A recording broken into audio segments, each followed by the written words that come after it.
Ang samot ko'y pakinggan, Panginoon tunghayan. Ang panawagan, Jesus, kamay ko'y hawakan. Bayaang sundan ko ang ilaw at nang makita ang daan. Tulutang ika'y papurihan ng awit ng katubusan. Ako'y magiging iyong kawal, aral mo'y isasanggalang. Sa bawat araw ng aking paglayo, mga kamay ko'y hawakan. Mapagpala ang Panginoon, kamay ko ay hawakan. Ikaw ang kailangan sa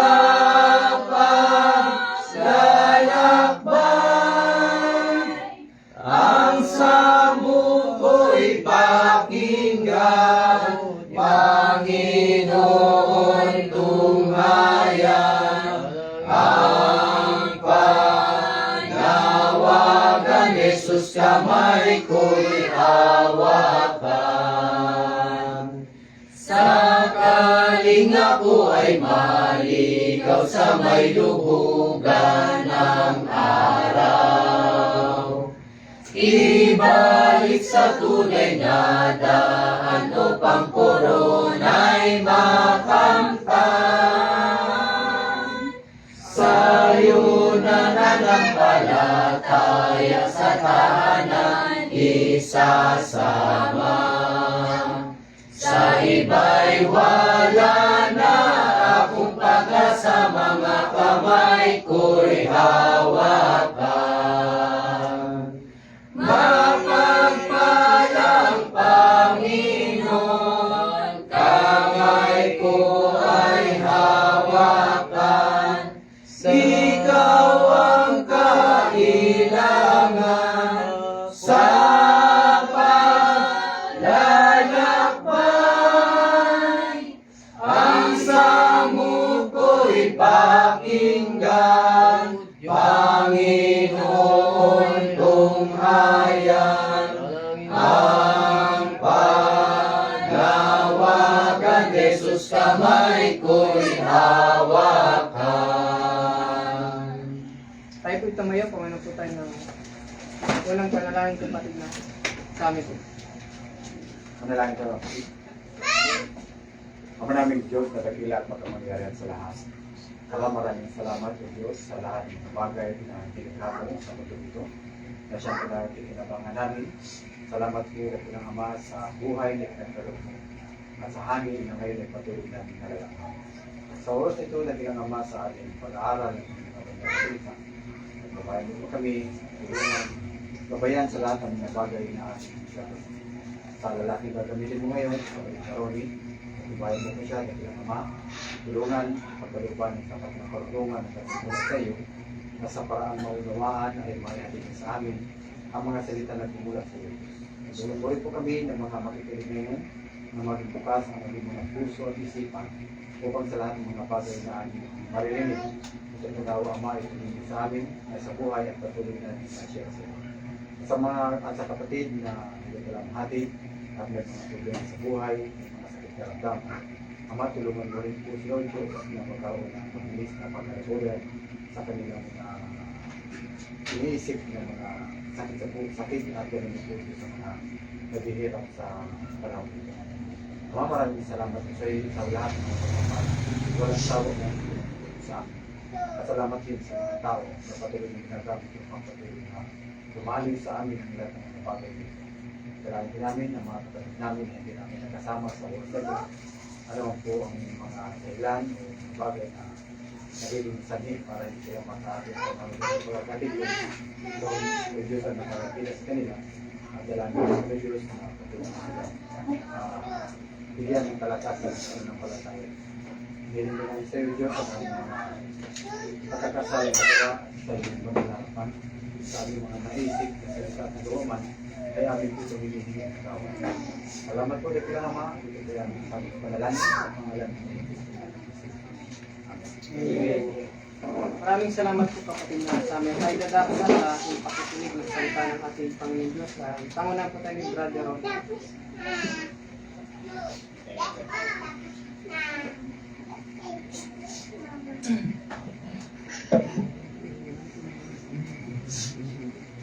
Parang lumita ko. Tumangkad yun. Tumagkad yun. Tubig ka lang talaga. Kapag hindi lumiliit to, lagi natin sasabihin. Kailangan na yata natin mag-vitamins pag patangkad ko, ano? Meron sila dito, Brad. Tungan. Margarine lang. Dali ko mamangir ng upuan nyo. Ito yata yun. Ay, yan natin tumat para habang nagano ka nagsasayaw. Pwede ah. May pa si Jason Tomas eh. Magandang hapon po mga kapatid. Ano? Salamat sa Panginoon. Bigyan po ako muli ng opportunity para mangaral po ng salita ng Diyos sa inyo sa akin ito. Ang paksa po na gusto ko pong ibahagi sa inyo tungkol po sa Church Autonomy. Talakay ko na po ito sa San Roque, sa radyo din na paksa po ito. Minabuti ko po na ito yung maging talakay natin para at least nagkakaroon tayo ng pagkaunawa kung paano dapat ang local church ay nagtatrabaho, nag-exist. Okay. So, hindi naman lingid sa kaalaman nyo mga kapatid, di ba? Alam nyo naman lahat na meron tayong iba't ibang lokal. May lokal tayo sa Del Rosario, may lokal tayo sa San Roque, sa Kawigan, ayan, dito sa inyo. Pero, ano bang paniwalaan nyo mga kapatid? Sino ba yung parang central natin? Hindi, yung mga taga dito lang. Kasi syempre, mga kasama ko, lagi yung naririnig eh. Ikaw, Brother Ivan. Sa'yo, para sa iba, Brad, sino yung local church na nagko-control sa ating lahat? Meron bang specific na local church? Ha? Parang central yun. May nagsagot ba? May sasagot. Sa tingin niyo, sino yung parang mother church natin? Meron ba tayong mother church? Meron. Sa lupa wala. Yes. Yung mga matatagal ng member po dito, si Sharon. Oh. Sino yung yung kilala natin na parang church na ahead sa ating lahat? Wala. Del Rosario? Del Rosario? So, Nabutas. nabotas, no? Parang sino yung pinakamalaki, sino yung pinakamayaman, Yun na yun. yun, no? So, yan yung kasi mindset po na, na tinatak sa isip natin ng mga ng mga taga-sanglibutan. Pero alam nyo, sa Church of Christ, sa atin, wala pong isang specific na church na nagko-control sa atin.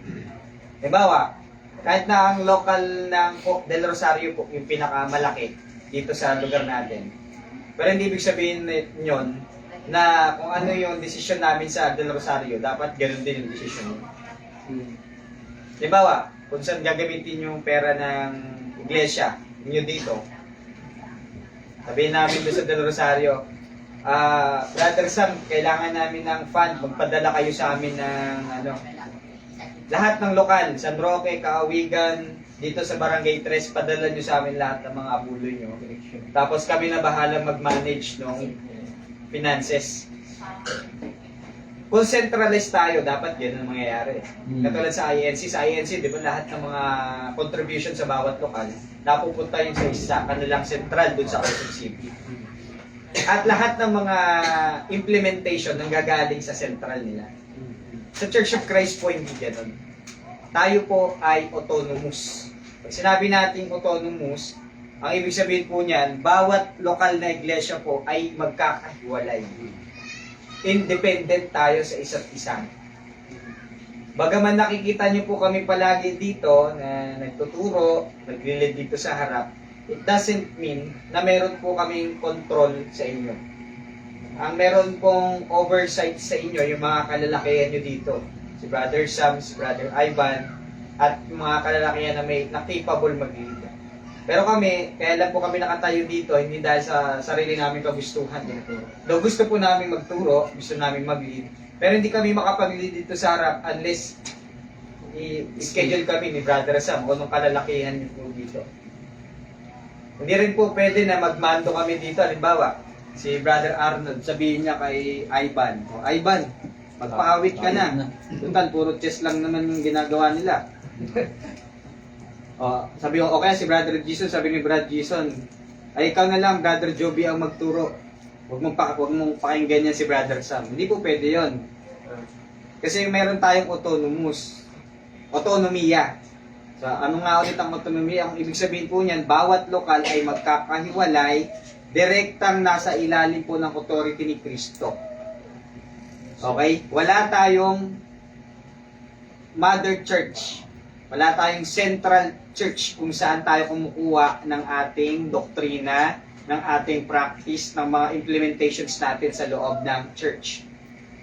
Tayo po ay direktang kumukuha ng ating aral at ng mga gawain sa ating Panginoong Kristo. So, paanong paraan?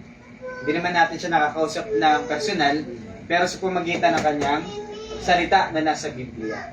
So, ibig sabihin, bagaman tayo ay magkakaiwahiwalay, locally speaking, iba ang Del Rosario, iba ang Barangay 3, pero lahat po tayo ay kinokontrol ng isang authority lang. Yung authority na yan, authority po ni Kristo yan, na mababasa natin sa Biblia. Ephesians chapter 1 verse 21 hanggang 22,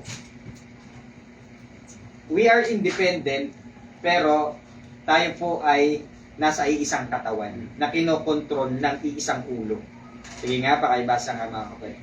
At ang lahat ng mga bagay ay pinasuko niya sa ilalim ng kanyang mga paa, at siyang pinagkaloobang maging pangulo ng lahat ng mga bagay sa iglesia. Na siyang katawan niya, nakapuspusan niya ang bumubuo. Hindi po si Brother Sam ang pangulo ng iglesia. In the universal and local sense, wala pong tao tayo na pinuno.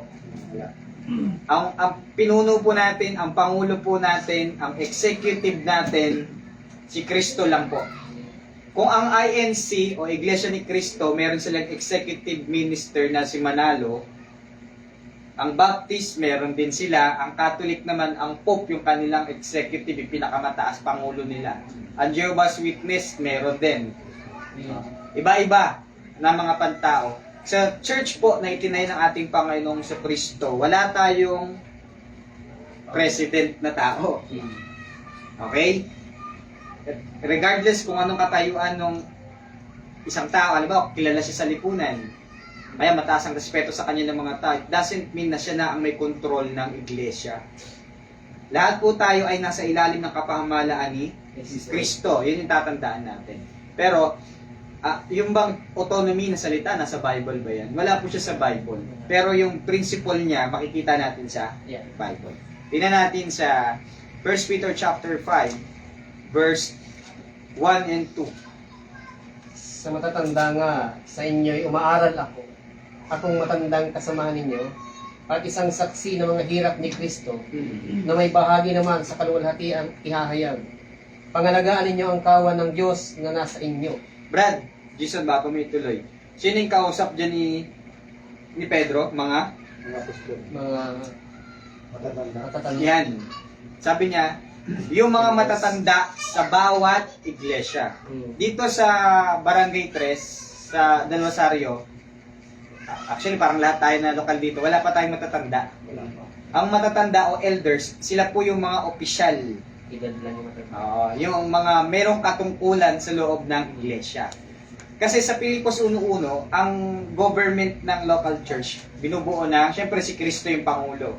Tapos, bawat lokal, merong elders, merong diakono, merong preachers, at merong mga members. So, yun lang yung mga posisyon na meron sa loob ng church. Wala na tayong propeta ngayon at apostol kasi hindi na po sila nag-i-exist ngayon. Bakit hindi na sila nag-i-exist ngayon? Kasabay po yan sila nawala noong tinatawag nating himala. Ang kailangan lang po yun hanggat hindi pa kompleto ang Biblia. Dahil kompleto na ang Biblia, ang tao dito na lang magbabasa ng mga impormasyon na kailangan niyang malaman galing sa Diyos. Kasi ang propeta, ang mga apostol, yan po ay nagsasalita sila ng mga mensahe na galing sa Diyos. Dahil kompleto ng Biblia, natapos na din yung kanilang tungkulin na magpahayag ng kalooban ng Diyos kasi nandito na po lahat na kailangan natin. Sa mga katwid, tinanggal na po yung pwesto ng apostol at propeta sa loob ng iglesia. Kung dati naglalagay ang Diyos ng propeta at mga apostol sa local church, ngayon wala na. Ang natira na lang po ng mga posisyon sa loob ng church ay elders. Kailangan plural, madami. Hindi pwedeng isa lang ang elder sa isang lokal. Kailangan madami. At meron po yung mga qualifications. Hindi tayo pwede na ba, si brother sa medyo matanda na, ilagay na natin siya na elder. Kulang ka. Kailangan meron qualification. No? Sa 1 Timothy chapter 3 verse 1, patuloy, hindi natin babasahin yan, pero dun po nakatala kung ano yung mga qualifications ng elders. At sabi ko nga, dapat 2 or more ang pwede nating ihalal. Paano kung mayroon lang isang qualified pero madami ng mamatanda? Kasi yung iba hindi qualified. Hindi pa rin tayo pwede maglagay. Clear ba yan mga kapatid? Tapos next yung diakono. Hindi tayo pwede magkaroon ng diakono kung walang elders. Kasi ang role ng diakono ay i-assist ang elders sa mga gawain sa loob ng iglesia. Pangangailangan ng mga kapatid. Kung walang elder, anong i-assist ng diakono? And then yung preacher, siya yung nangangaral, nag-i-evangelize para sa church. And then tayo, mga members. Saan natin makikita yung ganyang setup? Philippians chapter 1 verse 1. Pakibasa nga po. Si Pablo at si Timoteo na mga alipin ni Kristo Jesus sa lahat ng mga banal kay Kristo Jesus na nasa Pilipos, pati ng mga obispo at ng mga diakono. Yan, diakono, obispo at mga banal. So yun po yung composition ng local church.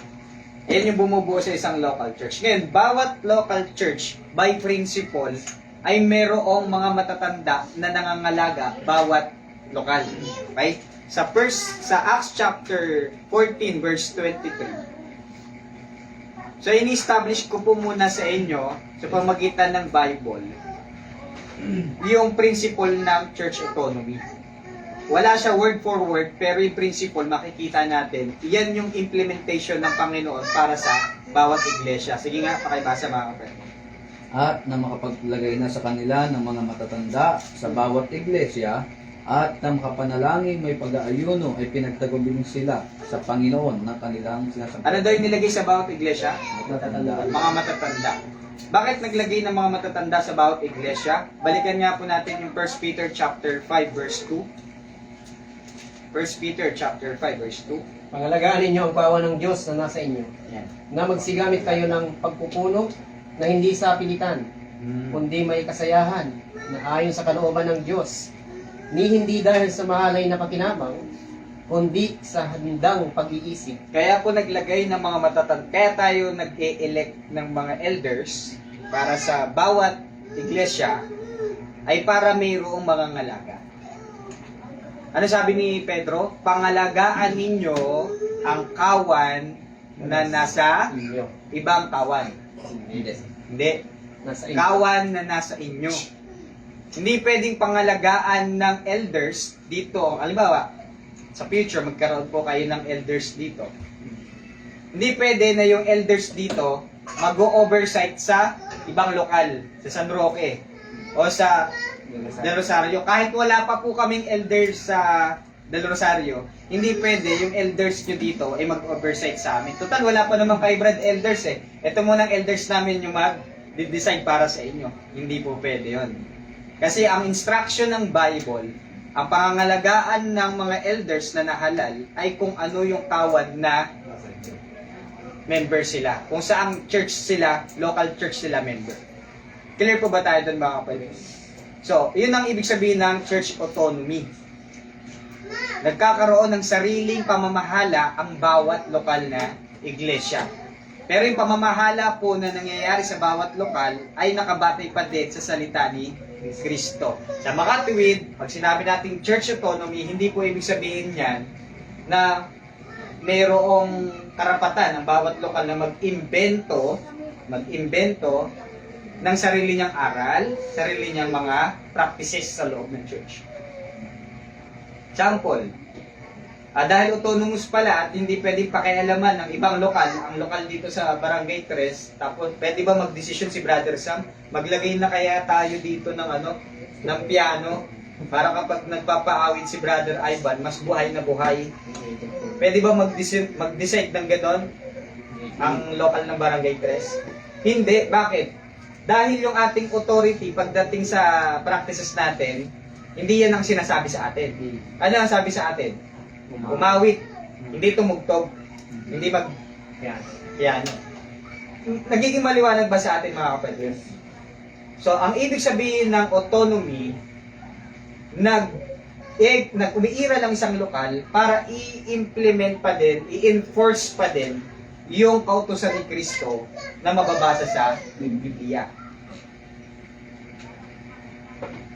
Ulitin ko po, hindi ka gagawa ng bagong aral, hindi ka magpapatupad ng mga practices na hindi mababasa sa Biblia, kundi i-enforce mo sa local church yung mga aral at kautusan ni Kristo na mababasa sa Biblia. Okay? So clear ba tayo doon mga kapatid? Biblical ba yung church autonomy? Yes. Hindi natin siya mabasa word for word, pero yung principle niya ay nasa Bible. So, shepherd the flock that is among you. Yes. Yung nasa iyo. Dumating yung pagkakataon na may elders na kayo, yung elders nyo na ang mga ngalaga sa inyo. Paano, Brad, kung wala pa kaming elders? Sino ang maglilid? Mga kalalakihan ko. Hindi pwede babae. Bakit? Dahil sabi ni sabi ni Pablo kay Timoteo, ang i-instruct sa mga kapatid, 1 Timothy chapter 2, di ba? 2 Timothy chapter 2, 8, 9, 10. Ang mga babae hindi pinapahintulutan na magkaroon ng pamumuno sa lalaki. Kaya hindi po inilalagay ang babae sa pwesto ng leadership. Kasi hindi yun yung role na ibinigay sa kanila ng Panginoon sa iglesia. Ibig ba sabihin mas mataas ng lalaki kaysa babae? Hindi po. It's just that ang dinesign ng Diyos pagdating sa leadership role, lalaki ang maglilid ng church. Yun yung role na binigay sa kanya ng Diyos. Hindi ibig sabihin mas mataas ang lalaki. Ngayon, ano yung magiging role ng mga kababaihan?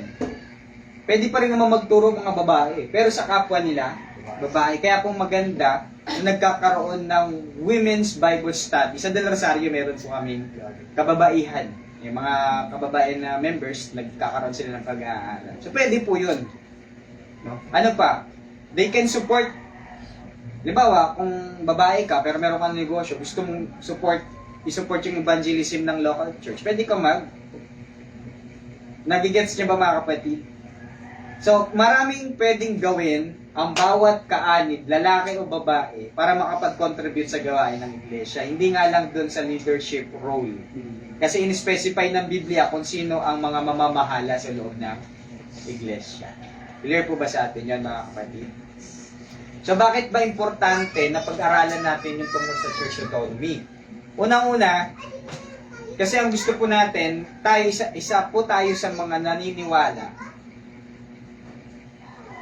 na dapat i-maintain yung authority ni Kristo. Tingnan niyo yung sa tingnan niyo yung ibang church. Ano yung na-observe niyo sa kanila? Diba, minsan may nakikita tayo, babae nagtuturo. Minsan may maririnig tayo sa kanila. Saan yung mother church niyo, Brad? Sa palit. Diba? Meron silang principle ng sisterhood, brotherhood, motherhood church. Ano pa yung makikita nating setup ng ibang mga religious church? Galing sa mother church yung doctrine. Yun, no? Meron, alala na sa Seventh-day Adventist, ayan, recently may nakausap kami Seventh-day Adventist. Sa kanila, kung ano yung tinuturo sa isang lokal, kung ano yung topic doon sa isang lokal, yun din daw yung yung topic sa lahat. Uniform yun. Yung pag-implement ng mga policies, parehas yun. Yung pag-manage ng mga finances, sino nagde-decide nun? Yung central. Halimbawa, kaya yung sabi ni Brother Arnold, mga kapatid, tama, totoo yun eh. kapag medyo hindi ka malapit sa kusina, Hindi ko mauli na. 'di ba? Pag centralize yung setup pag centralize. Hindi mo uli. Pag malayo ka sa kusina, mahirap ka na, papayat ka, Gutom ka. gutom ka. Wala kang sariling desisyon para dun sa nakolekta mong pera na hindi katulad po sa autonomous setup ng local church. Kung gusto ni Brad Sam at ng inyong lokal na magkaroon kayo ng aircon dito, hindi kami pwedeng magreklamo. Ba't naman Brad, mas maganda pa gamitin niya na sa ibang bagay. Hindi kami pwedeng mag-ganon. Hindi kami pwedeng mag-desisyon para sa inyo kung saan nyo gustong gamitin yung fund ninyo. Pero sa kanila, sa mga centralized, bawal ka pumalag. Bawal ka pumalag. Kung saan kung gustong ipatayo ng central, kung ang desisyon ng central, magpatayo tayo ng Philippine Arena, bawal ka magreklamo. Kung gusto ng central, kung pinayagan ng central, gamitin yung Philippine Arena sa mga concert na kung saan ang mga artista na maiksi ang kasuotan, nagsasayaw ng malaswa, gamitin doon yung pera gamitin yun doon, wala kang palag. Hindi ka pwede pumalag. Bakit?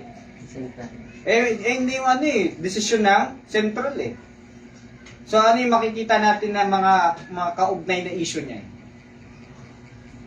Pag nakurap yung central, Lahat niya. makukurap din yung mga nasa baba. Kaya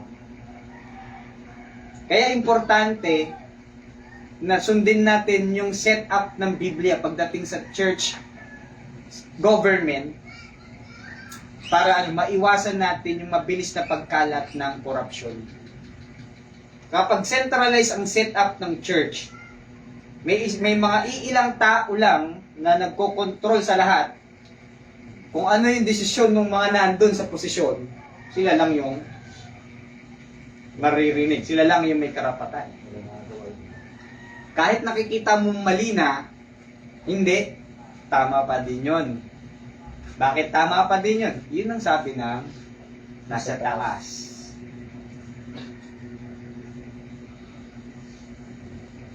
Marunong ba ang Diyos, mga kapatid? Marunong. Yes. Alam nyo, sa setup ng sanglibutan pagdating sa church nila, it seems like they have unity. Para sila nagkakaisa. Pagdating sa pagboto, may kilala ba kayo? Block voting, di ba? Parang nagkakaisa talaga sila. Di ba? Hindi ka pwede mag-iba ng boto mo. Bakit hindi ka pwede mag-iba? Discipline ka kapag ka nag-iba ka. Iwala. Pasuwayin ka. Ito na nga yung napili nung nung pinuno natin Nag-iba ka pa.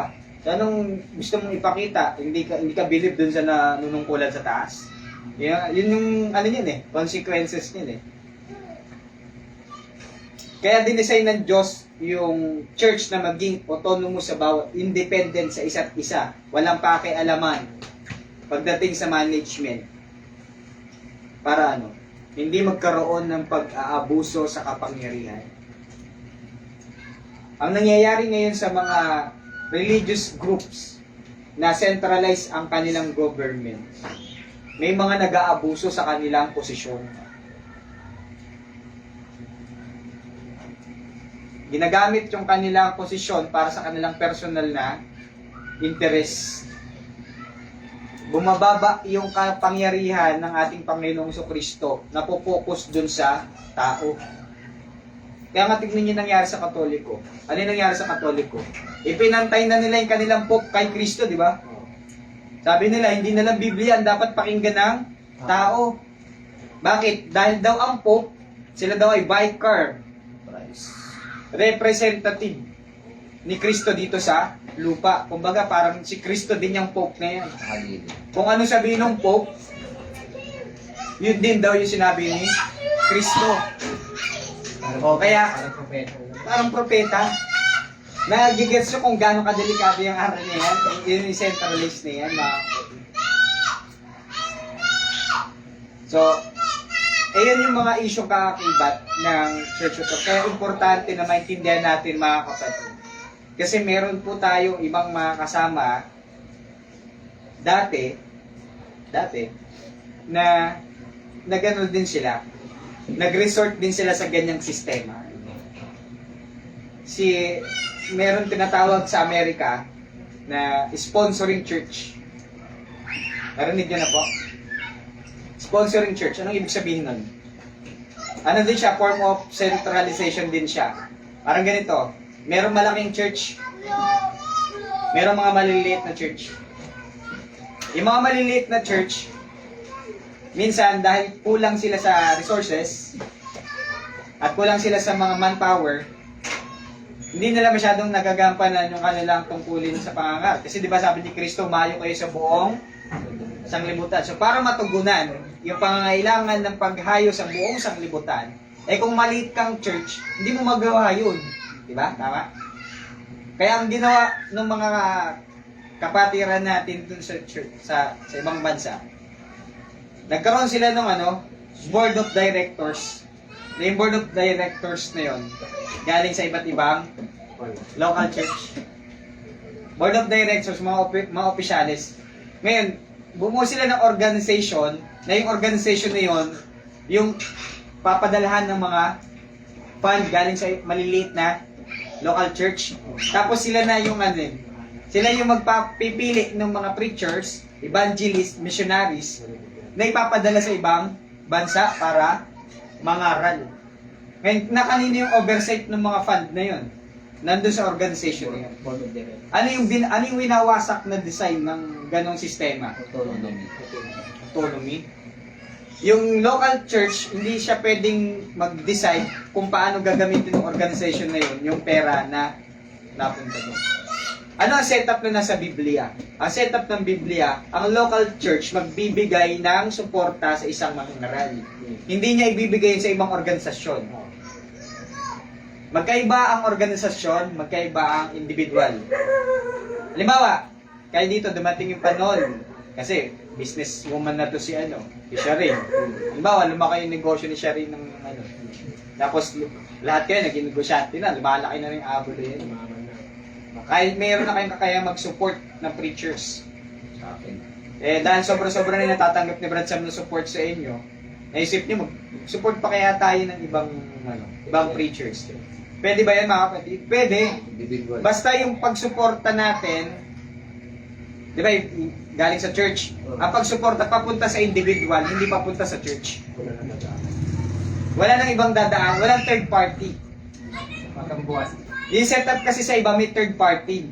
Yung third party, siya yung magbibigay dun sa preacher. Hindi po ganun sa Bible. Sa Bible, may messenger na magbibigay na gagamitin ng church para ipadala yung suporta dun sa preacher.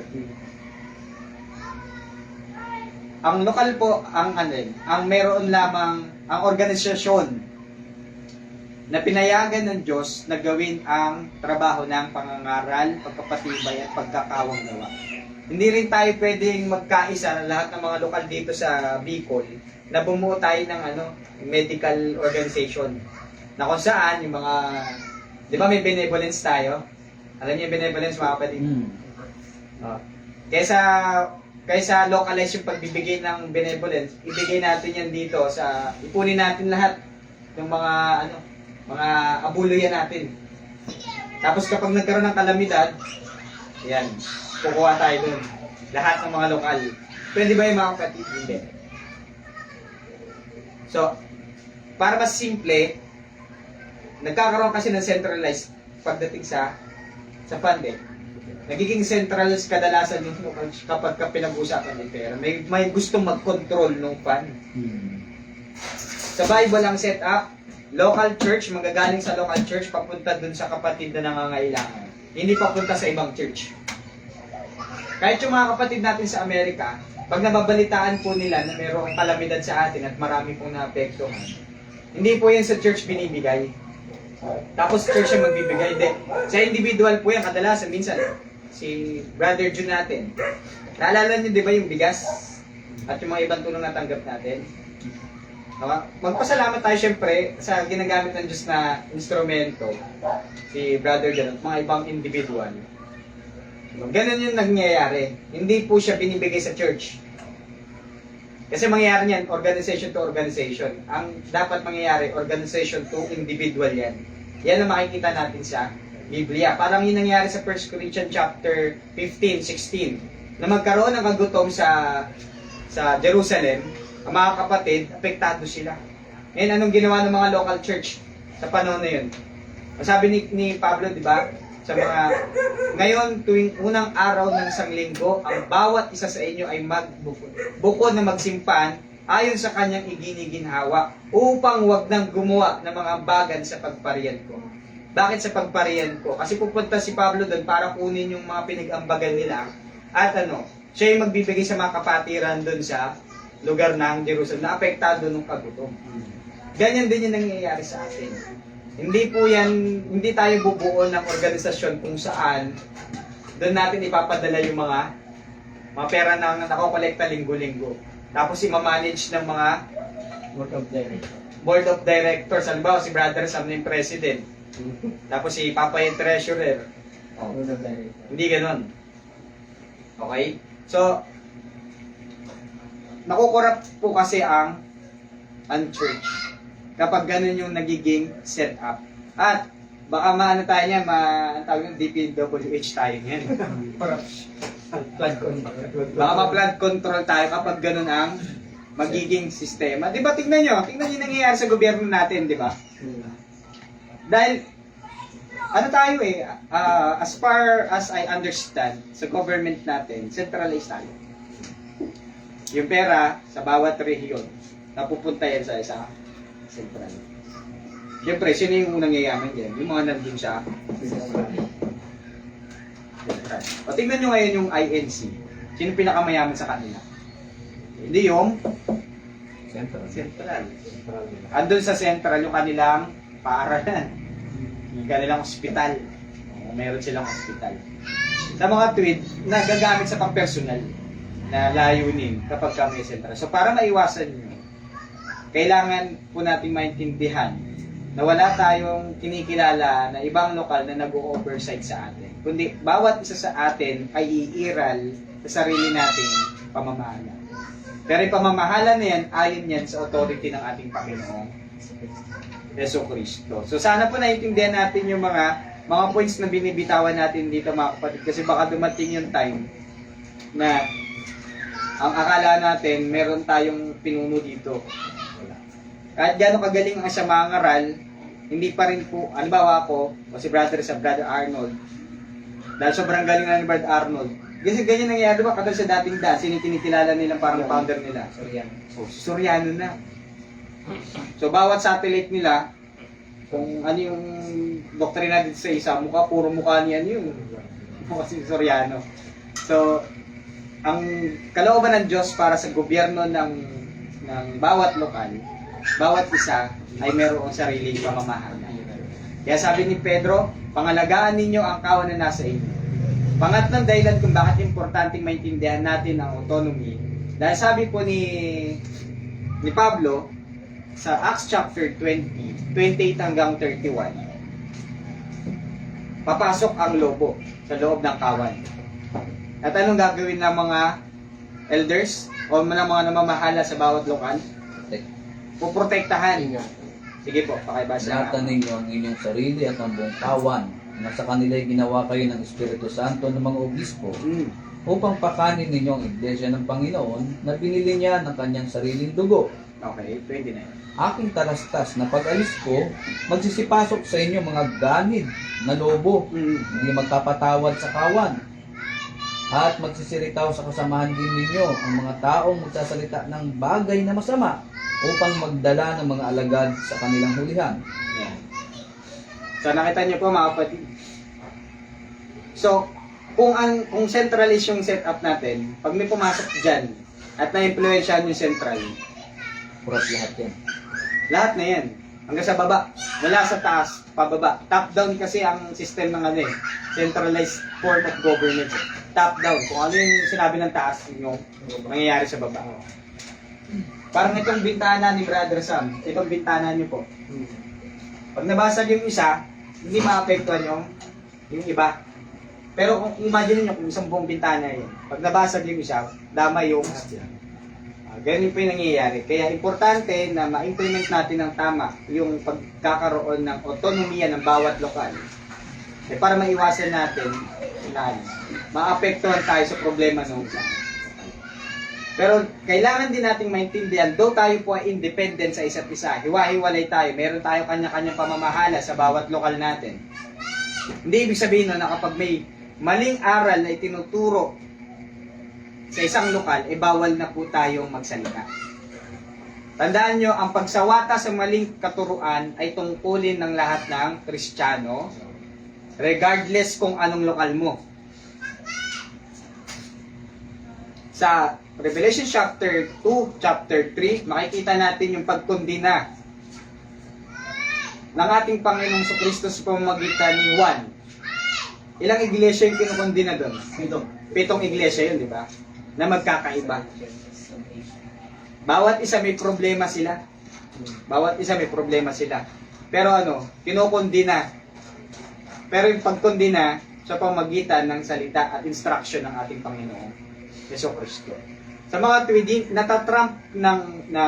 natatrump po ng salita ni Kristo ang autonomy.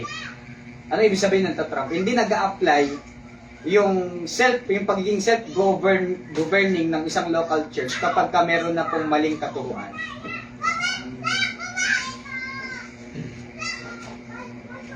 Ngayon, paano yun nangyayari? Halimbawa, dumating yung time, pupunta kayo sa Del Rosario, tapos nakita nyo meron ng piano doon, meron ng organs. Ano na nga si Ben? Meron ng gitara, nakita nyo doon, no?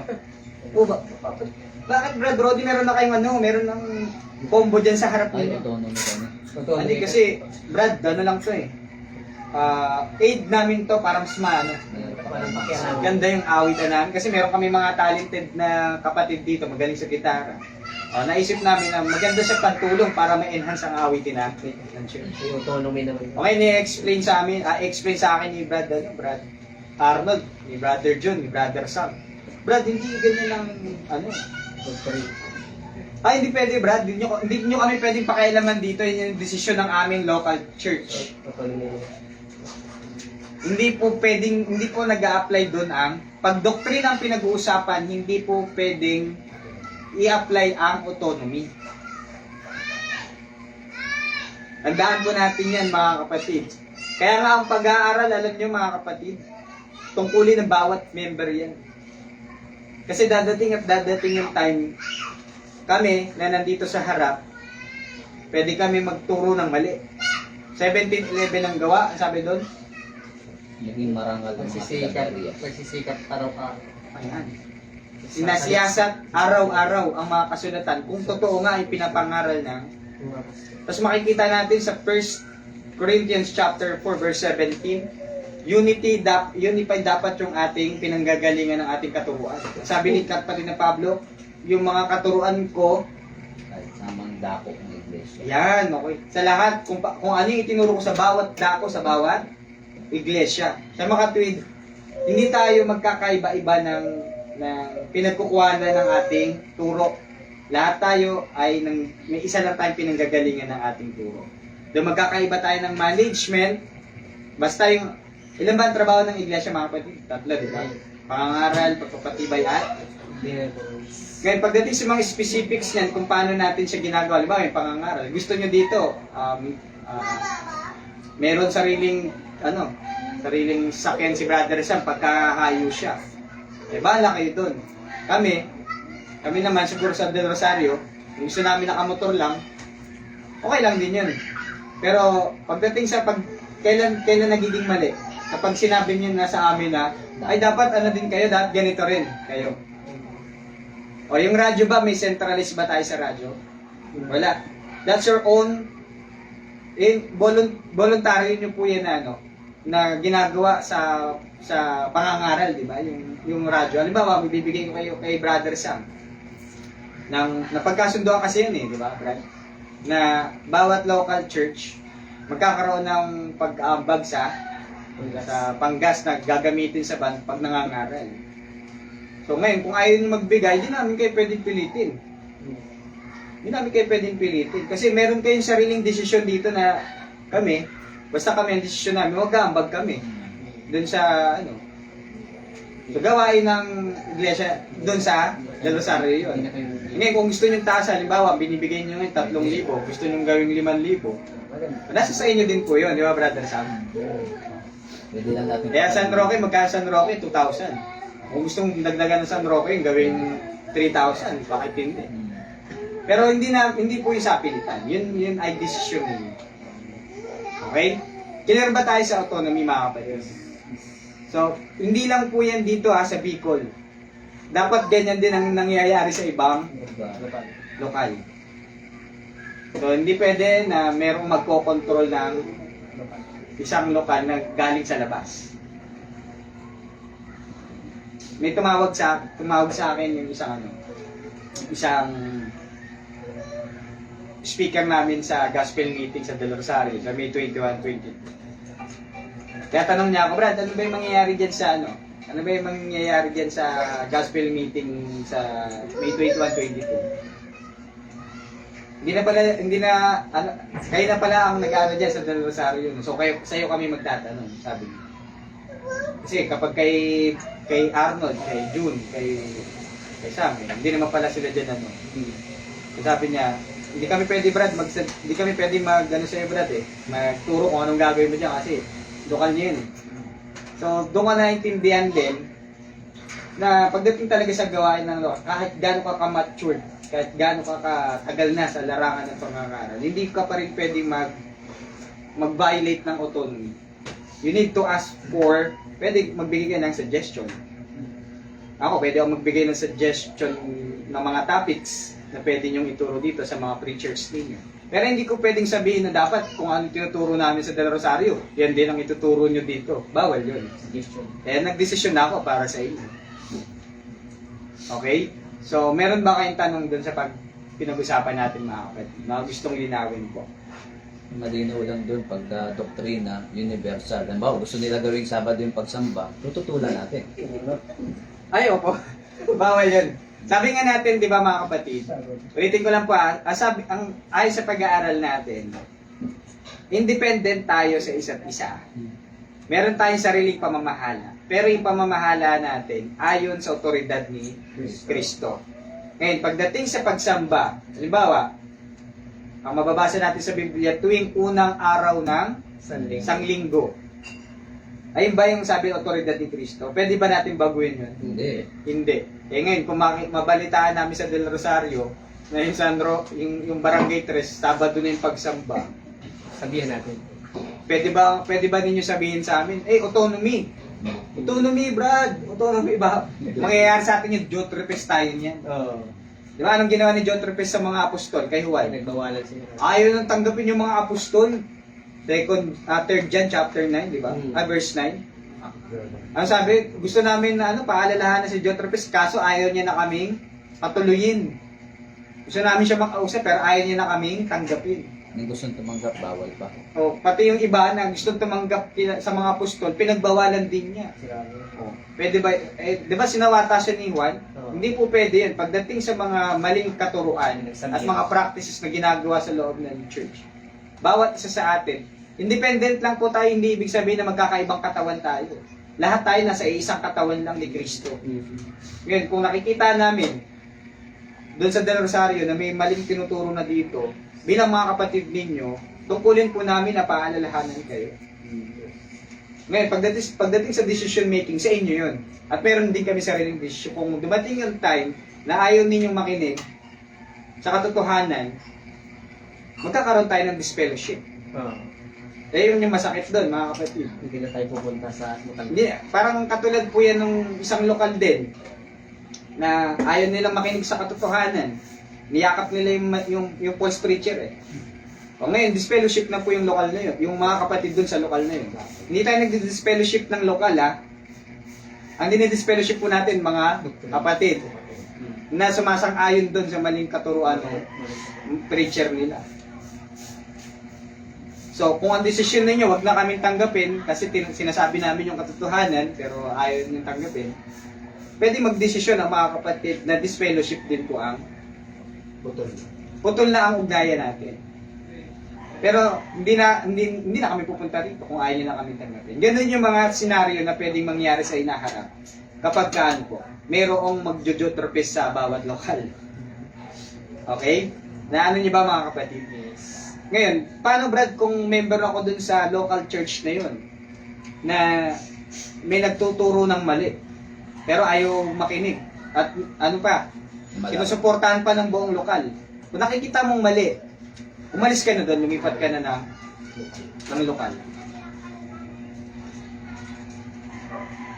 Medyo ano, di ba mga kapatid? Hard po yun, pero yun talaga yung mangyayari. So, itong pag-usap natin, ito po ay preventive. Bakit siya preventive? Kasi may mga nangyari na pong ganyan. Ngayon, ang mga kapatid, hindi makapag-desisyon. Aalis ba ako o mananatili? Ito yung sinasabi natin. Kung nakita natin at obvious na, kontra sa Bible yung itinuturo ng mga ngaral at sinusuportahan ng buong lokal. Pero ikaw alam mo sa sarili mo na hindi na biblical, you can decide for yourself. Umalis ka na dyan sa lokal ganyan. Hindi ka pwede pigilan ng autonomy na lumipat ng lokal. Lalo na kung alam mo, mali na yung nangyayari sa loob niya.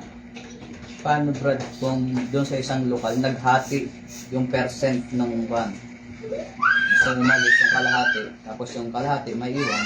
Yan, hindi magkasundo, Brad. Total, yan yung approach mo. Kunin ko yung van, yung pera. Sabi, hindi bakit? Pera rin namin to Ay ngayon, paano kung malaki masyado yung van? Hindi, anong gagawin nila doon? Ayaw rin pumayag yung kabila kayo aalis, hindi, magpanibagong treasury kayo. Sasabihin naman nung aalis, hindi, pera rin namin yan Pag-uwi niyo yung financial. Hahatiin. hindi, kung sabihin titigasan ng isa, hindi Brad, kayo ang umalis, magpanibago kayo, kami ang naiwan, amin to. Sabihin, hindi, amin din yan, pera natin yan. Parang kadalasan nangyayari din natin. Okay, yung iba naman, meron yung nangyari po dati na dahil hindi ko alam kung kanino ko narinig na nangyari kasi yung church nag-dissolve siya. Nag-dissolve. Yung pera, yung ginawa nila na pagkasunduan nila na ibigay lahat dun siya sa mga sinusuportahan nilang preachers para wala nang pagtatalo. Tingin ko nasa nasa pag-uusap na ng mga kapatid na maghihiwalay. Pero ang hirap kasi wala naman siyang, halimbawa kung mapunta kung iwan na lang ng mga talagang naniniwala na mali na yung iwan na nila yung doon. Pera lang naman. Oo. Magbukod na ng sariling lokal, tapos gumawa ng sariling yun. Yun na yung mas maganda Mas po. the best yun. Ayaw Kasi- may pagmatigasan. Nasabihin, Kasi, oo. Ang concern mo naman kaya kaalis doon kasi nakita mo may mali doon. Ngayon kung dahil sa pera kaya kayo mag-aaway-aaway, iwan mo na yun, pabayaan mo na yun. Okay, alam mo na sir. Kaya mo na, Bridget. Miss ka na. Kasi nag-alis. Ayos. Sige pa, kayo po.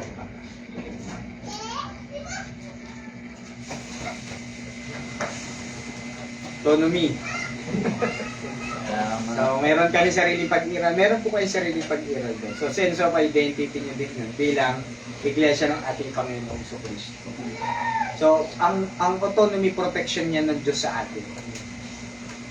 Kasi ang gusto niya, sa kanyang pagbabalik, ang iglesia ay maiharap sa kanya na walang dungis. Ngayon, kung madungisan man, makurap man yung isang lokal, dahil sa maling aral at mga gawain, hindi maapektuhan yung iba. Ngayon, isipin ninyo, kung centralized yung setup natin, tapos na-corrupt, paano yan ihaharap kay Kristo? Tatanggapin ba ni Kristo yan? Damay-damay. Damay-damay na yun Di ba? So, at least, alam natin na tumitindig tayo dun sa katotohanan. Medyo mabagal lang talaga. Alam nyo, sa centralized form of government, yung central, yun yung mabilis lumago. Yung mga subordinates, nakadepende sa ibabato, i-distribute na central. Ngayon, sa form naman ng natin, katulad nitong sa atin, medyo mabagal din talaga, lalo na sa aspect ng financial. Kasi, lalo na, hindi naman, kadalasan naman ng mga lokal natin, may hirap ang mga member. No? Pero hindi kasi yun yung mahalaga. Mahalaga na pe-perform natin yung gawain ng iglesia. Mangaral, magpatibay at tumulong sa mga nangangailangan. Ayan yung mission ng church. Tandaan po natin yun ha. Ang mission ng church, mangaral, magpatibay at ayan yung tatlong mission. Pag na-perform yan ng local church, ayos ka na sa Panginoon. Hindi natin kailangan magbuo ng ibang organisasyon na yun yung magpe-perform ng trabaho ng lokal na ginawa ng lokal na iglesia ng ating Panginoon. Okay, mga kapatid? So sana po nakatulong itong pag-aaral na ito at nakadagdag ng ating kaalaman tungkol sa paano ba natin i-manage ang local church. So, ang sabi ni Pedro, shepherd the flock that is among you. Among you. Nasa iyo. Hindi mo pwedeng alagaan yung pamilya ng iba. Alagaan mo yung pamilya mo. Okay? Wala na po? Ito mga kapatid ko rin ba? Sa yung pamilya Brad. Pag yung pamilya ng kaibigan ko. Iba yun. May tanong pala dito sa live eh. Oh, may tanong daw sa live. Sagutin natin yung May live. tanong sa live. Ang tanong sa live ay, Brad, hindi ba pwedeng kausapin na lang muna yung nagtuturo ng mali at pagsabihan na mali yung turo niya Sinabi niya. Sinabi niya. Ayaw po. upang maayos ang iglesia? Yan, maganda yung tanong po dun sa sa live. Actually, yan naman po yung sinabi ng Biblia sa Tito 2:11. Sa Tito 3. Gis. 10. 3:10. 3:10. Ganun po talaga yung sistema natin, mga kapatid. Hindi naman tayo basta-basta nagkakaroon ng disfellowship o pagtitiwalag. May process. May proseso po tayong sinusunod. Sa Tito, mas maganda siguro sa mas maganda sa Matthew chapter 18. 18:15. Tingnan niyo yung proseso, mga kapatid. Ito, ang context nito, offense. May personal offense yung kapatid sa'yo. Pero yung principle pwede natin i-apply kahit sa doctrine. Sabi po dito, kung magkasala sa iyo ang kapatid mo, puntahan mo siya at kausapin ng sarili nan tungkol sa kanyang kamalian. Okay? Kapag nakinig siya sa iyo, naibalik mo na ang iyong pagsasamaan bilang magkakapatid. Pero kadalasan kasi ang case ng false doctrine, false teaching, public Public na agad no? Ngayon, alam na agad ng lahat. So, ang offense nung nagturo ng mali sa kalahatan So, ngayon, doon sa mga kapatid na naturuan, meron tayong tungkulin na mag-speak up tayo. Brad, yung pong tinuturo mo, nasa Bible ba yan? Para kasi may kinokontra siya na specific na doctrine Anong sabi doon? Yung parang andun na agad sa sabihin mo sa iglesia. Tingnan niyo po sa verse, Ano nga yan, Matthew? Matthew 18:15 hanggang 17. 17 yun. Ayan, sabi sa 17, if he refuses to listen to them. Halimbawa, yung mga ngaral nagturo ng mali. Sabi niya, pwede na tayong gumamit ng musical instrument sa pagsamba, mga kapatid, dahil yan ay pantulong lamang natin. Sabi niya. Ngayon, ang mga kapatid, dahil naturuan ng tama ayon sa Bible, sabi niya, Brad, ang sabi sa atin ng Bible, umawit, hindi tumugtog. So, hindi siya papasok siya sa aid. Papasok siya sa addition pagdadagdag sa salita ng Diyos. Sabi niya, hindi siya nakinig. Tell it to the church. And if he refuses to listen, even to the church, let him be to you as a Gentile and a tax collector. Ibig sabihin, pagpalagay na ayun na yung disfellowship. Itatakwil po natin siya. Paano, Brad, kung buong iglesia naniniwala sa kanya? Ikaw na yung umalis dun sa iglesia, lumabas ka dun. Humiwalay ka na. Meron pa tayong isang verse dito po sa yung Tito, yung kanina nabanggit ko. 3:10. 3:10. Ano sabi diyan, mga kapatid? Ito.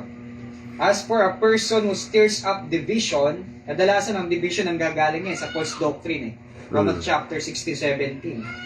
After warning him once and then twice, have nothing more to do with him. Knowing that such a person is warped and sinful, he is self-condemned. Sa Tagalog ang nakalagay, Ano yung nakalagay sa ang Biblia 1905? Pagkatapos ng una at ikalawa eh. Pagkatapos ng una at ikalawang pagsuway ay Takwil mo. takwil. So kapag hindi nakinig, ayaw niya talaga, pinanindigan niya talaga yung maling katuruan niya, that's the time na i-mark natin yung tao niya na nagiging dahilan ng pagkakababahag. So hindi po yun agad-agad. Tama po yung sabi nung nagtanong sa atin sa live, na may proseso po ang Biblia kung paano natin inahandle yung mga maling katuruan sa loob ng iglesia. Hindi natin po agad-agad itinitiwalag, kundi dapat kinakausap po muna natin at parang si ano, 'di ba, sa Apollos. Si Apollos, meron siyang dating paniniwala. Anong ginawa nila Silas at ni Aquila?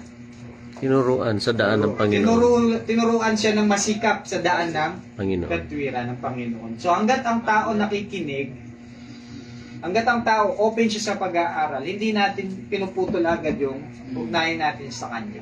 Kundi ano po, tinutulungan natin siyang makita yung katotohanan. Pero kung ayaw niya nang makinig at ini-insist niya yung sarili niyang paniniwala na kontra sa Biblia, then that's the time na wala na tayong magawa dyan, kundi ang i-disfellowship siya. Okay, another question kay Sister Liaka Colis naman to. Yung sa benevolence bro, may gumagastos nun para sa gawain ng Panginoon. Gaya ng house to house, pagpapalaganap ng salita sa iba't ibang lugar, at pagtulong sa hindi kapatid upang maakay. Pwede ba yon? Ay, bawal po yun eh. Hindi po pwede na, alam nyo, kailangan kasi natin ilagay sa kaayusan. Ang trabaho ng iglesia tatlo, pangangaral, pagpapatibay, at kawanggawa o benevolence. Yung tatlo na yon, yung tatlo po na yon, gaya ng church, no? Yung pong benevolence, specific po yung sinasabi ng Biblia na tutulungan ng church. By apostolic example, nung nagkaroon ng pangangailangan dun sa Jerusalem, tingnan po natin 11:30. 11:30 ng gawa. Sige, pakitulungan niya ako mga kapatid. 11. Mabuting balita kasing, magandang balita Bible kasi gamit ko medyo mababa. 11 verse 30, 28. Opo. Tumayo ang isa sa kanila na ang pangalay Agabo. Yes. At sa kapangyarihan ng Espiritu ay nagpahayag na magkakaroon ng matinding tagutom sa buong daigdig. Nangyari nga iyon noong kapanahonan ni Emperador Claudio. Napagpasyahan ng mga alagad na magpadala ng tulong sa mga kapatid na naninirahan sa Judea ayon sa kakayahan ng bawat isa. Para daw kanina, Brad? Para ba sa pangangailangan ng lahat ng tao nandun sa Judea? Mga kapatid. Mga kapatid. O, specific eh. Di ba sabi natin, para malaman natin kung pinapahintulutan ng Diyos yung gagawin natin, kailangan tingnan natin kung meron bang specific na binabanggit o general lang yung instruction. Halimbawa, ang sabi doon, Brad, sa binasa mo, sino doon yung tutulungan na na tao doon sa Judea? Mga kapatid Mga kapatid. na naninirahan sa Judea. So, in-specify ng Bible kung sino ang intensyon ng benevolence. Ang intensyon ng benevolence ay mga kapatid. Mga Isa kapatid. pang talata po sa 1 Corinthians chapter 16 verse 1. Ang ambagan po ay para sa mga banal. banal. Banal, ibig sabihin mga kapatiran. Tingnan nyo po. Mga kapatiran po yan eh. Tungkol naman sa ambagan para sa mga kapatid, gawin ninyo ang tulad sa ipinagbibiling ko sa mga iglesia sa Galacia. So, ibig sabihin, hindi lang po ito specific doon sa Corinto, kundi bawat iglesia lokal, ang intensyon ng kanilang ambagan ay para sa mga kapatid. So, hindi po natin pwedeng gamitin yung, nga sabi ko po sa inyo eh, though tayo po ay independent sa isa't isa at meron tayong sariling pamamahala sa bawat lokal natin, hindi ibig sabihin nun na pwede tayong lumagpas sa salita ng ating Panginoong Kristo. Anong inauthorize ni Kristo na paggamit ng pera ng church pagdating sa benevolence? Mga kapatid. Ngayon, kung gagamitin mo yung pera ng iglesia para itulong sa mga hindi kapatid, saan mo kinuha yung authority mo niyan? Kaya nga, meron tayong mga dating kasama sa Church of Christ. And din yung naging point of division natin eh. Yung iba naging liberal sila pagdating sa paggamit ng pera. Mm. Yung pera nila, ginagamit po nila kahit sa mga hindi kapatiran. Oh, grabe naman kayo, Brad. Parang ang sama naman ninyo kasi hindi kayo tumutulong sa mga hindi ninyo kapatiran. Hindi po, mini-maintain lang po natin yung instruction ng Panginoon kasi baka gumagawa tayo na wala na tayong authority ni Kristo. Ano sabi ni Kristo? Sino daw papasok sa karya ng langit? Gumaganap ng kalooban ng Diyos. Sino yung pupunta sa kapahamakan? Yung mga tampalasan. Pag sinabing tampalasan, gumagawa ka ng hindi iniutos sa iyo. Itinulong mo yung pera ng iglesia sa hindi kapatiran, may utos ba sa iyo? Wala, tampalasan ka nun, kapatid. Hindi ka rin makarating sa langit kahit maganda yung intention mo sa pagtulong doon sa tao. Pero pwede ka bang tumulong bilang individual? Galing sa sarili mong bulsa sa mga taong nangangailangan na hindi naman kapatiran? Yes, Matthew chapter 25, di ba? Ako'y nagutom, at ako'y pinakain mo. Ako'y naging hubad, binigyan mo ko ng damit. Ako'y nakulong, ako'y dinalaw, nagkasakit ako, dinalaw mo ko. Yun po ay individual na tungkulin ang pagtulong sa ating kapwa. Pwede mo gamitin dyan yung personal resources mo. Kasi general yun eh. General ang instruction dyan para sa lahat ng mga Kristiyano yan. Ngayon, pagdating sa church, pagdating sa kaperahan ng church, may specific na intensyon ang pera ng iglesia ng ating Panginoon. Ngayon, kung gagamitin mo yan sa ibang purpose na hindi niya binigay sa iyo, magkakasala tayo sa Panginoon. Mali, magiging kasalanan yun. Bakit? Ano po yun eh? Wala tayong authority para dyan. May follow-up question siya. Sige po. Oh, may oras pa ba tayo? Brad Sam, okay lang ba? Brad? Siyempre, may autonomy po eh. Bawal po kaming Sige. Ito. Oh, last na daw ito. Last na daw po. Sige po. Kayo mga kapatid, kung meron kayong karagdagan na sagot, pwede po ninyong yan. Yung tanong niya ay, dapat daw ba yung, si Liaka Colis pa rin dapat bang i-announce yung abuluyan? Dapat Hindi kasi maano yun. No, ayun yun. Saka, nalalaman ba bro yung ng mga member ng congregation ang lumalabas na pera sa church ng church? Need ba i-announce? Actually, preference po ng local na, may mga local church po. Yan nga yung sabi ko sa inyo, na mga management. Pagdating sa management na wala naman pong binabangga sa kasulatan. Halimbawa yung oras. Ang oras hindi naman in-specify ng just 1 oras tayo magsasama sa araw ng linggo. Basta sabi, unang araw ng sanglinggo. Ngayon, kung ang gusto namin sa Del Rosario, alas 8 hanggang alas 10. Tapos dito sa San Roque, alas 2 hanggang alas 3. So be it. May nilalabag ba tayo? May tinatapakan ba tayong pautusan ng Diyos? Hindi eh. Basta sabi, magtipon tayo, magputol-putol tayo ng tinapay, mag-abulen tayo, unang araw ng lagay na gano'n eh. Pero ngayon, para kung nakikita ng isang local church na mas maganda na i-report yung lumalabas at pumapasok na sa abuluyan ng iglesia, sa treasury ng iglesia, pwede niyang gawin yun. Ngayon, kung ang preference naman ng ibang local church hindi na i-report, nasa sa kanila din yun. So, nasa ano po yan? Nakadepende po yan sa desisyon ng isang lokal na iglesia. So, hindi po pwede na sa Del Rosario ang gusto namin i-report isa-isa, tapos sabi na, dapat Brother Sam, sa inyo din, i-report nyo kung hanggang sentimo, kung saan ninyo nagamit yung pera. Hindi po kami pwede mag-ano yun. Ano na yun preference na ng local church yun. Wala naman po tayong specific command sa Bible na dapat i-report ng bawat local church yung pera kung saan napupunta. Kaya kami merong ganun sa amin naman ang explanation nun sa Del Rosario, kaya may reporting ng pera. Yeah, for transparency. For transparency. Pero hindi naman ibig sabihin na yung ibang local church ay hindi nagre-report specifically ng kanilang expenses. Meron nang nangyayaring korupsyon. Hindi naman ganun ang ibig sabihin.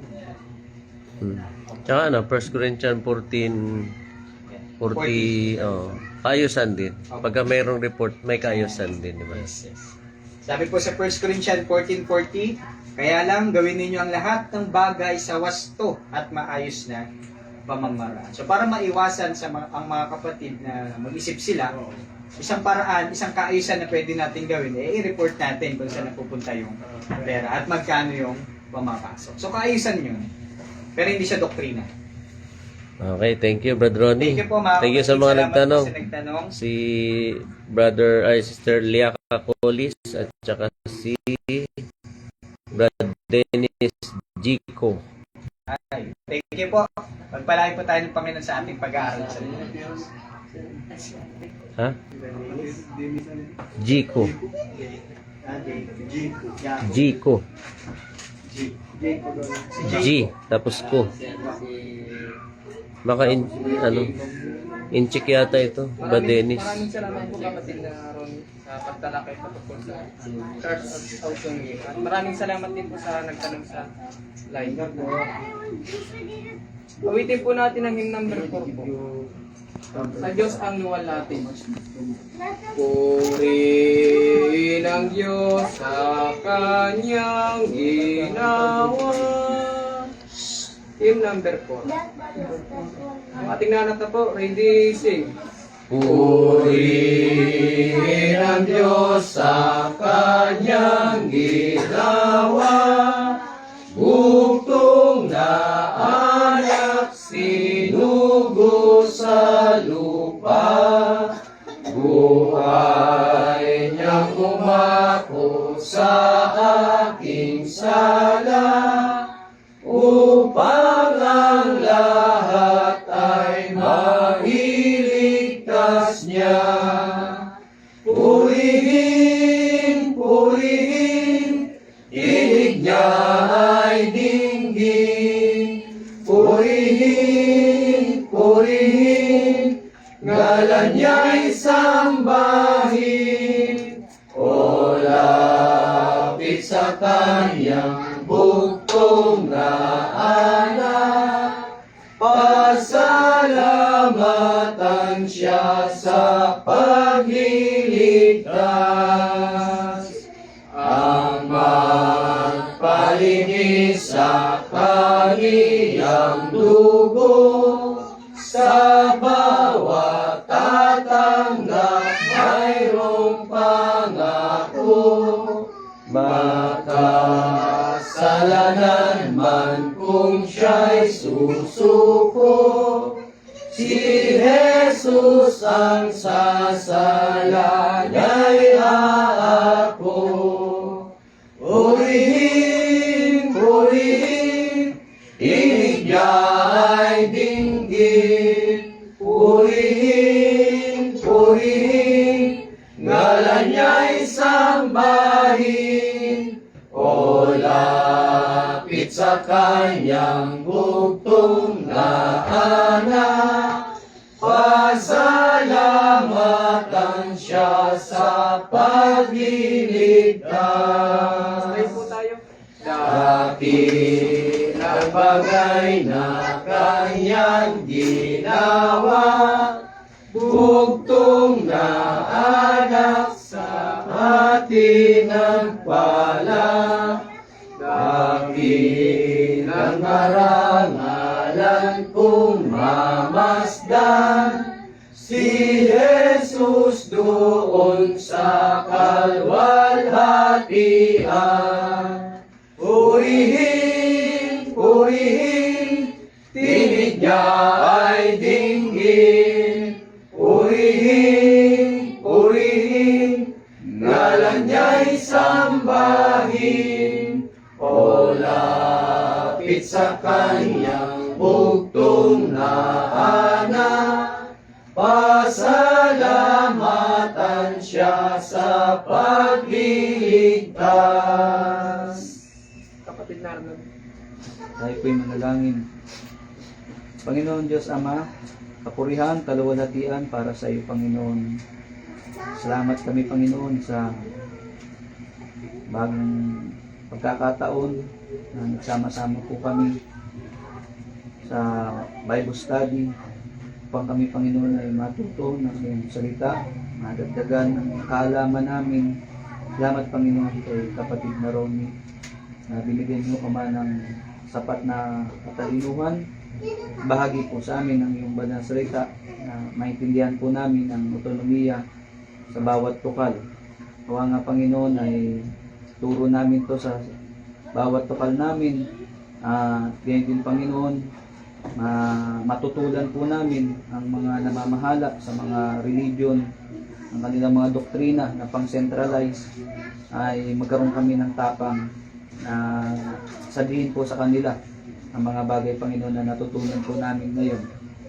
Nawa, Panginoon, ay palakas niyo si Gadoni sa kanyang pangangatawan, dagdagan lalo ang kalaman, nakikita namin, Diyos, ang kapakinabangan, ang mga bagay, Diyos, na nakukuha at naiintindihan po namin sa pagkakagamit mo po sa kanya.